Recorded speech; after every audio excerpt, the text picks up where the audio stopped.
ഇവിടെ നക്ഷത്രത്തിൻ്റെ സ്ഥാനത്തെ പിടിച്ച് സത്യം ചെയ്തു.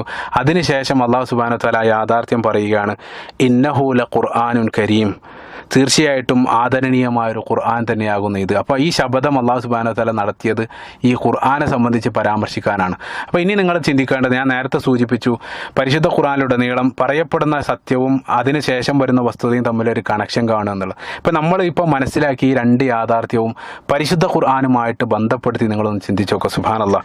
ഒന്നാമതായിട്ട് ഞാൻ നേരത്തെ സൂചിപ്പിച്ചു, അള്ളാഹു സുബ്ഹാനഹു വ തആല നക്ഷത്രത്തെ വഴികാട്ടികളായിട്ട് അള്ളാഹു സുബ്ഹാനഹു വ തആല പരാമർശിക്കുന്നുണ്ട് എന്നുള്ളത്.